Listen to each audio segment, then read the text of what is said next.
Di mesin ini, sawit disterilkan dengan uap bertekanan tinggi, memungkinkan buah melunak dan terlepas dari tandannya.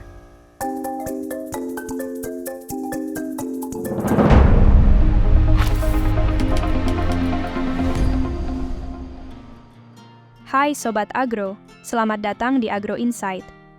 Kali ini, kita akan mengajak Sobat menjelajahi proses pengolahan minyak kelapa sawit, dari proses panen hingga menjadi CPO, dan kemudian menjadi minyak goreng kelapa sawit. Tahukah Sobat, minyak kelapa sawit mentah memiliki warna orange yang intens? Ini disebabkan oleh kandungan alami vitamin A dan E yang tinggi. Minyak ini memiliki sifat antioksidan dan menghasilkan lipoprotein densitas tinggi atau HDL, yang merupakan kolesterol baik dalam tubuh kita. Fakta menarik lainnya adalah banyak restoran menggunakan minyak kelapa sawit sebagai alternatif sehat karena dapat menahan penggorengan berulang kali dengan kerusakan minimum. Titik asap yang tidak tinggi membuat minyak goreng sawit dapat digunakan dalam waktu yang lebih lama. Rasa hambar dari minyak kelapa sawit memungkinkan proses menggoreng tanpa mempengaruhi cita rasa makanan. Seperti buah kelapa, kelapa sawit memiliki kulit kelapa disebut sabut atau misocare untuk pembuatan CPO, serta daging kelapa sawit di bagian dalamnya yang disebut kernel. Kernel inilah yang menghasilkan PKO.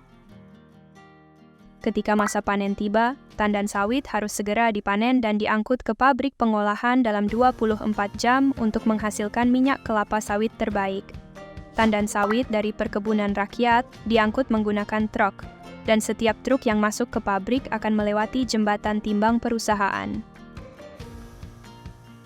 Setelah tiba di pabrik, tandan kelapa sawit melewati proses grading untuk memisahkan yang mentah, busuk, atau terlalu matang. Selanjutnya, tandan sawit dimasukkan ke dalam lori sterilisasi yang mampu menampung hingga 33 ton. Di mesin ini, sawit disterilkan dengan uap bertekanan tinggi, memungkinkan buah melunak dan terlepas dari tandannya. Setelah sterilisasi, buah sawit dimasukkan ke drum putar untuk memisahkan buah dari tandan. Buah yang sudah dipisahkan akan masuk ke stasiun pres yang melalui 2 tahapan proses.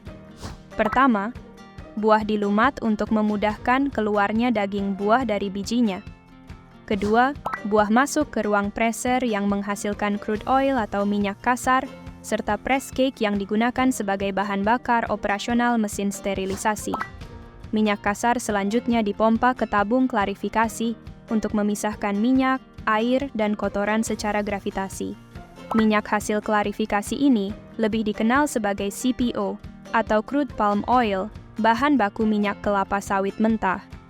CPO ini dijual ke pabrik pengolahan makanan seperti minyak goreng, mentega, dan shortening, serta digunakan pada berbagai industri lain. Proses selanjutnya melibatkan pengurangan kadar air dalam minyak melalui vacuum dryer, pemurnian melalui proses jernih dan pemurnian berlapis sesuai standar perusahaan. Dalam proses pemurnian, minyak diputihkan melalui fraksinasi yang memerlukan waktu hingga belasan jam. Semakin lama proses fraksinasi, semakin baik kualitas minyak yang dihasilkan. Setelah proses selesai, minyak goreng didiamkan hingga suhu ruangan dan siap dikemas sesuai kebutuhan perusahaan.